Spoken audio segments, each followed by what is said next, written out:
శ్రీగురుభ్యో నమః. హరి ఓం. శ్రీమహాగణాధిపతయే నమః. హరి ఓం. శ్రీమహాసరస్వత్యై నమః. హరి ఓం. శ్రీగురుభ్యో నమః. హరి ఓం. గురుర్బ్రహ్మా గురుర్విష్ణుః గురుదేవో మహేశ్వరः గురు సాక్షాత్ పరబ్రహ్మ తస్మై శ్రీ గురవే నమః.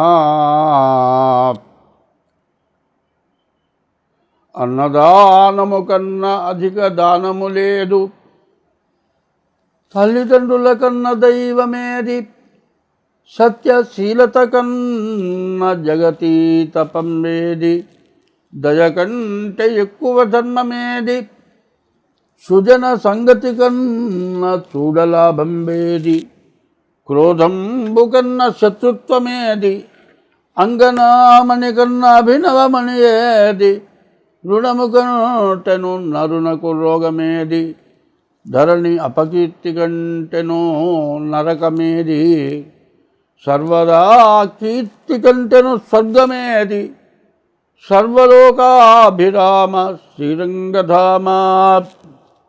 ఇప్పుడు మే నెల 16 నుంచి 31 వరకు పక్ష ఫలాలు చెప్పుకుందాం. ఈ పక్ష ఫలాలు ఎట్లా ఉన్నాయి? మొన్న జరిగిపోయినటువంటి 14వ తారీఖు రోజున గురువు వృషభం నుంచి మిథునానికి వచ్చాడు. ఈ మిథునానికి రావటం చాలా విశేషం. ఈ మిథునానికి వచ్చినటువంటి గురువు అంటే ఉచ్చ అంటారు, ఉచ్చలోకి వచ్చాడు. ఈ గురువు వల్ల చాలా మేలు జరుగుతుంది. కానీ మార్చి 30వ తారీఖున 6 గ్రహాలు ఒక చోట చేరినాయి. ఈ 6 గ్రహాలు ఒక చోట చేరిన తర్వాత ఎంతో చెడు జరగబోతోంది. అందరూ మంచి చేయండి, అందరూ మంచిగా జీవించండి. సంవత్సరాది పండగ రోజు నుంచి నేను చెబుతూనే ఉన్నా, ఇంతటితో అయిపోయిందనుకోవద్దు, ఇంకా ఎంతైనా జరగచ్చు, దేనినైనా బాధపడాల్సి రావచ్చు. కాబట్టి ఈ 6 గ్రహాలు చేరటం వల్ల నా జాతకం బాగుంది, నాకేమిలే, అవతల వాళ్ళ జాతకం సంగతి మనకెందుకులే అనేది కాదు. అందరం బాగుండాలి. ఏ వ్యక్తి అయినా కూడా సుఖంగా, సంతోషంగా, ఆనందంగా, ఆరోగ్యంగా జీవించాలని కోరుకోవాలి. అయితే ఇప్పుడు చెబుతున్నటువంటి పద్ధతుల్లో ఏముందంటే, సరిగ్గా శుక్రుడు, కేతువు ఈ 2 గ్రహాలు తప్పితే ఈ మేషరాశికి ఏ గ్రహాలు కూడా పూర్తిగా బాగాలేవు. గురువు కూడా బాగాలేడు. కుజుడు అర్ధాష్టమ గురువు, తర్వాత ద్వాదశ శని. ఈ గ్రహాల వల్ల వచ్చేది ఏంటంటే, ద్వాదశాష్టమ జన్మస్థం శని అంగారకో గురువు కుర్వంతి ప్రాణ సందేహం స్థానచలనం ధనక్షయం. ఇప్పుడు కుజుడు 4 కానీ 12 శని కానీ ఉండడం చేత ఉన్న చోటు నుంచి వెళ్ళిపోవాల్సి వస్తుంది. కుర్వంతి ప్రాణ సందేహం. ఎందుకు వెళ్ళిపోవాల్సి వస్తుంది?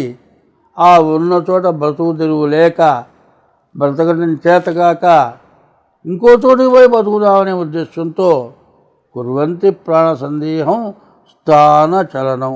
ఉన్న చోట బతకలేకపోవటం, ఉన్న చోటు నుంచి వెళ్ళిపోవటం. ధనక్షయం. ఇక్కడి నుంచి వెళ్ళిపోయిన తర్వాత విపరీతమైన డబ్బు ఖర్చు కావటం. స్థాన చలనం, ధనక్షయం. ఇటువంటి కష్టాలు. అయితే ఎట్లా ఉంటుందంటే, కష్టం వచ్చినప్పుడు ఇది వదిలిపెట్టి ఇంకోటి చేస్తే బాగా బాగుపడతాం అని ఆశ కలుగుతుంది. దీంట్లో లాభం లేదు కాబట్టి ఇంకోటి చేద్దాం అని ఇట్లా ఆలోచిస్తారు. అది కాదు ఆలోచించాల్సింది. ఇప్పుడు నీ దగ్గర బంగారం ఉందండి, నీవు ఈ గదిలోనే కూర్చున్నావు, పోయింది, నీ చేతిలో నుంచే జారిపోయింది అనుకున్నాం. జారిపోయింది కూడా తెలుసు, ఎవరు తీసుకోలేదు తెలుసు. ఎక్కడ తూతావు?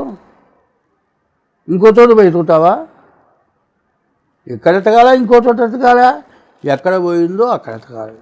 నువ్వు ఎక్కడ బతుకుతున్నావో అక్కడే బతకడానికి ప్రయత్నం చేయాలి.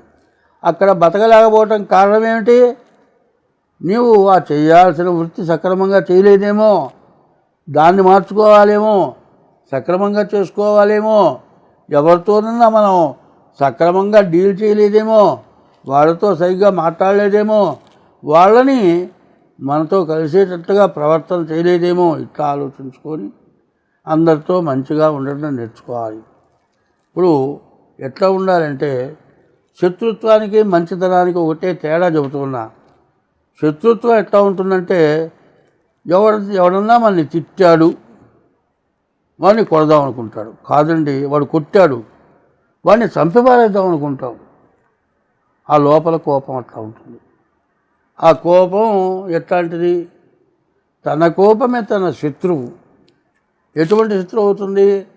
కొట్టిన వాడిని చంపామనుకోండి, జైలు పోయినావు, శిక్ష పడ్డది, జీవిత ఖైదు. అప్పుడేమనుకుంటావు, అరే వాడు తిట్టాడు, మనం కూడా తిరిగితే పోయేదేమో. కాదండి, తిట్టకుండా ఎందుకు రా నన్ను తిట్టావు, నేనేం చేశాను రా, నా తప్పు ఉంటే క్షమించరా అంటే వాడికి నీకు శత్రుత్వం పోతుంది.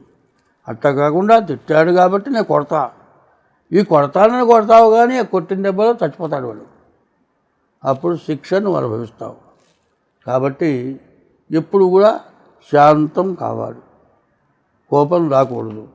ఈ కోపం వల్లే ఈనాడు నువ్వు చేసిన పాపం వల్ల నిన్ను రకరకాలుగా శని బాధిస్తాడు, కుజుడు బాధిస్తాడు, రకరకాలైన వ్యాధులు రావచ్చు ఈ మేషరాశి వాళ్ళకి.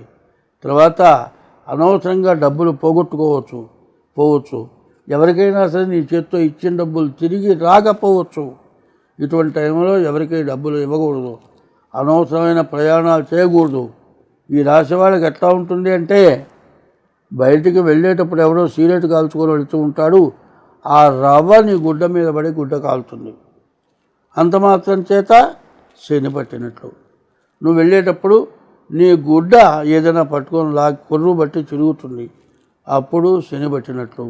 నీవు స్నానం చేసేటప్పుడు గుడ్డ శాంతం తడగకపోతే నీకు శని పట్టినట్లు. నువ్వు వెళ్తూ ఉంటే ఎదురొచ్చి నువ్వు ఎక్కడికి పోతున్నావు అని అడిగితే శని పట్టినట్లు. నేను కూడా వస్తాను నీతో పాటు అంటే శని పట్టినట్లు. ఇట్లాంటివి శని ఇప్పుడు కూడా గుర్తు చేస్తాడు, రే నేను నిన్ను పట్టబోతున్నాను అనే దానికోసమని ఇట్లాంటి శకునాలు తీసుకొచ్చి పెడతాడు. అప్పుడు మనం ఏం చేయాలి?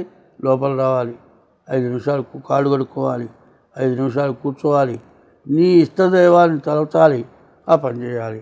ఇట్లాంటి టైంలో ఈ ఏలినాడు శని, ఎందుకంటే ద్వాదశంలో ఉన్న శని మన అర్ధాష్టమంలో ఉన్న కుజుడు చాలా ఇబ్బందులు కష్టాలు పెట్టేటువంటి టైం కాబట్టి ఈ రాశి వాళ్ళు ఇష్టదైవాన్ని పూజించడం, ఇంకా మీ డేట్ ఆఫ్ బర్త్ ద్వారా మీ జాతకం చూపించుకుంటే ఈ జాతకంలో ఉన్న దోషాలు, ఇది గోచారం. ఇప్పుడు చెప్పేది గోచారం చెబుతున్నాం. గోచారం అంటే నక్షత్రాన్ని బట్టి వచ్చేది గోచారం. 25 వంతులే జరుగుతుంది. పూర్తి జాతకం కావాలంటే నీవు పుట్టిన తారీఖు, నెల, సంవత్సరం, టైము ద్వారా మీ జాతకం వస్తుంది. అట్లా లేకపోతే హస్త సాముద్రిక ద్వారా కూడా మీకు జాతకం చెప్పబడుతుంది. కానీ మీరు కావాలి అంటే ఫోన్ ద్వారా సంప్రదించి డేట్ ఆఫ్ బర్త్ చెప్పి దానికి తగినటువంటి ఫీజు చెల్లించి జాతకం చెప్పించుకోవచ్చు. కాదండి నేను జాతకం చెబుతాను కదా అన్నానని రాత్రి 9 నుంచి 12 గంటల దాకా 5 నిమిషాలకు ఒక ఫోను, లేకపోతే రాత్రి 3 గంటల మెళుకు వస్తే 3 గంటల నుంచి 7 గంటల దాకా వరస 5 నిమిషాలకు ఒక ఫోను. ఈ ఫోన్లు ఇట్లా వస్తూ ఉంటే తర్వాత అడిగేదానికి రకరకాలైన అనుమానాలు. కూర్చుంటే కాలు పట్టుకుంది, నుంచుంటే కాలు జారింది, నడుస్తుంటే గోడ తగిలింది, ఇట్లా ఏవేవో అనవసరమైన ప్రశ్నలు ఇట్లా అడగటం, ఇంత చేయటం మంచిది కాదు.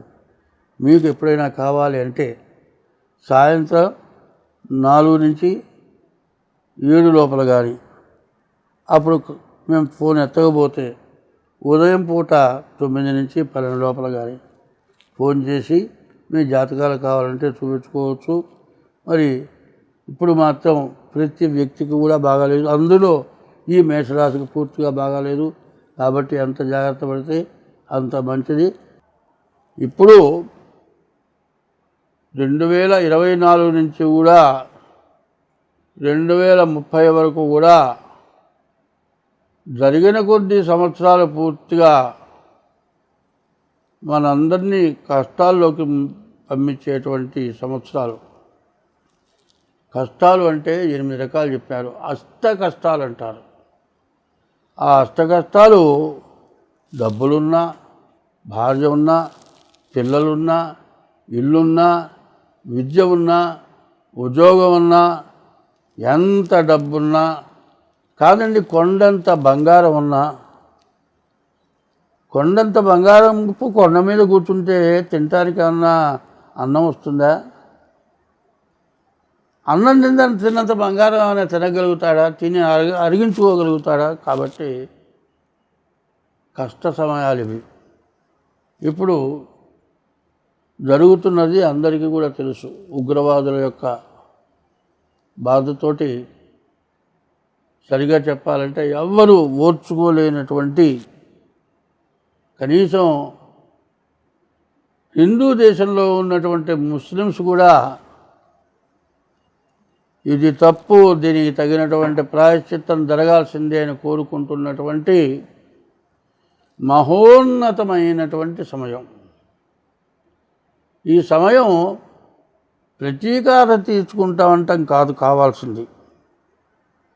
మొన్న ఒక అమ్మాయి అక్కడ భర్తని చంపారు. అతను కూడా మిలిటరీ మ్యానే.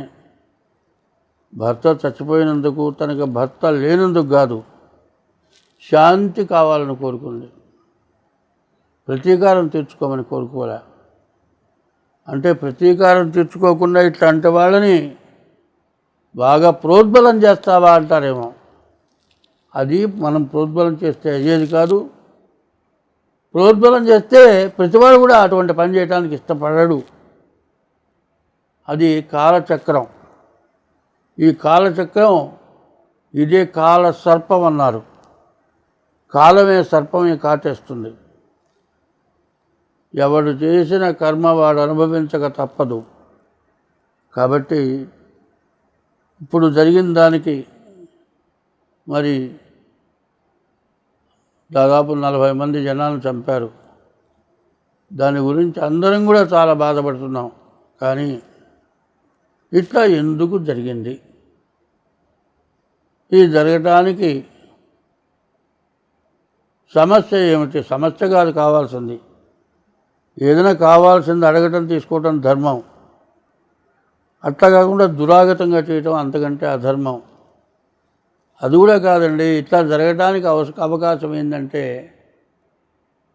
ఒకటి చెప్పారు భాగవతంలో, కర్మమున పుట్టు జంతువు కర్మములను వృద్ధి పొందు, కర్మమును చెడున్ కర్మమే జనులకు దేవత, కర్మమే సుఖ దుఃఖములకు కారణం అధిప అన్నారు.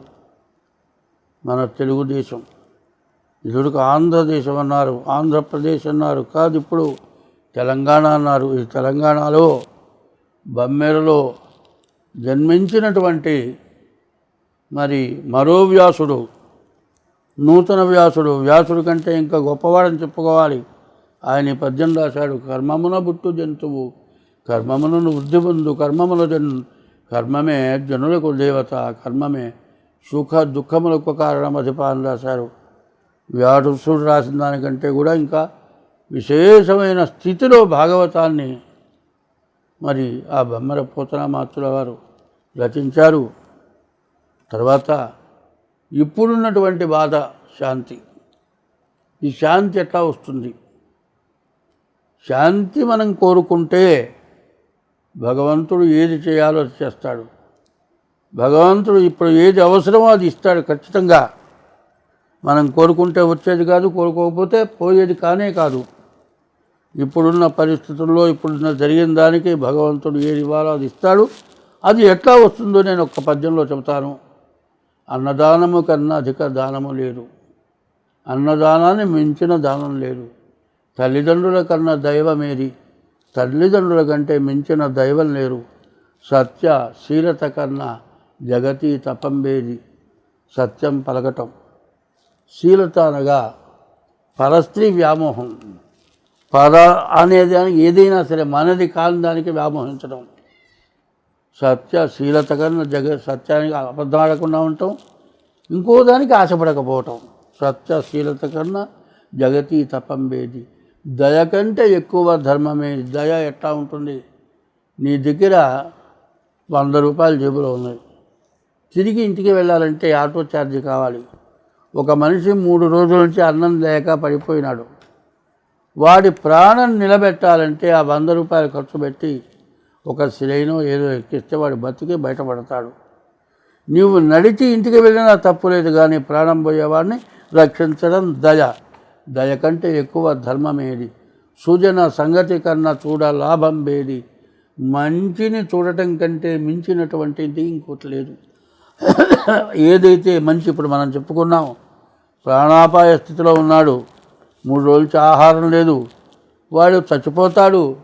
వాడు బతకాలంటే మనకి తర్వాత రేపటి రోజు మన సంగతి ఏమన్నా కానీ ఇంటికి పోయే లోపల మనం ఏమన్నా కానీ ముందు ఆ మనిషిని బతికిద్దామని 100 రూపాయలు ఖర్చు పెట్టి ఆ శిలైనెక్కిచ్చి మరి ఆ జీవిని రక్షించడం, అది సత్యశీలత కన్నా జగతి తపంబేది. దయ, అటువంటి దయ కంటే ఇప్పుడు ఆ మనిషిని బతికించడం దయ కంటే ఎక్కువ ధర్మమేది. సుజన సంగతి కన్నా చూడ లాభం వేది. ఒక దేవాలయం కట్టినా, ఒక వివాహం జరిగినా, ఒక మంచిది ఏదైనా కార్యక్రమం జరిగినా, ఒక యజ్ఞం జరిగినా, దానికంటే చూస్తే వచ్చే లాభం ఇంకోటి లేదుట. సుజన సంగతి కన్నా చూడ లాభం వేది. క్రోధము కన్నా శత్రుత్వమేది. ఇప్పుడు జరిగిన దానికి తిరిగి క్రోధంతో మళ్ళీ దాన్ని బాకీ తీర్చుకుందామనే క్రోధం అనేది శత్రుత్వం. అటువంటి శత్రుత్వం కంటే ఇంకోటి లేనే లేదు. క్రోధము కన్నా శత్రుత్వమేది. అంగనామణి కన్నా అభినవమణి ఏది. అంగనామణి ఆడమనిషి కంటే వేరే మణి లేదుట. ఒక్కదానికి ఒప్పుకుంటున్నా నేను, వాళ్ళు మగవాళ్ళందరినీ చంపినా ఆడమనిషి జోలికి పోలేదు. అంగనామణి కన్నా అభినవమణి ఏది. రుణము కంటేనూ నరునకు రోగమేది. రుణం కంటే రోగం ఇంకోట్లేదు. 24 గంటలు వాడు అడిగిన దానికి బాధ, తేలకపోయినందుకు బాధ, బాకీ తీర్చలేనందుకు బాధ. ఈ బాధతో వ్యాధి. ధృణము కంటేను నరునకు రోగమేది. సర్వదా కీర్తి కంటేను స్వర్గమేది. సర్వలోకాభిరామ శ్రీరంగధామ. మంచి చేస్తే ఆ ఆనందం కంటే మించిన స్వర్గం లేదు. కాబట్టి ఇటువంటి ధర్మం ఉండాలి అంటే ముందు అందరూ అన్నదానం చేయండి. అన్నదానాన్ని మించినటువంటి శాంతి లేదు. కాబట్టి మనం అందరం బాగుండాలంటే ధర్మో రక్షతి రక్షితః. ధర్మాన్ని నువ్వు రక్షిస్తే నిన్ను ఆ ధర్మం రక్షిస్తుంది. ధర్మో రక్షతి రక్షితః. మరి ధర్మస్య జయోస్తు. ధర్మం ఎప్పుడు జయిస్తుంది. అధర్మస్య నాశోస్తు. అధర్మము ఎప్పుడు నాశనం చేస్తుంది. ప్రాణిషు సద్భావనాస్తు. ప్రతి జీవరాశిని కూడా హింసించకుండా దాన్ని రక్షించటమే ప్రాణిషు సద్భావనాస్తు. విశ్వస్య కళ్యాణమస్తు. విశ్వం, ప్రపంచం మొత్తం ఆనందంతో తూగిపోతుంది. విశ్వస్య కళ్యాణమస్తు. స్వస్తి.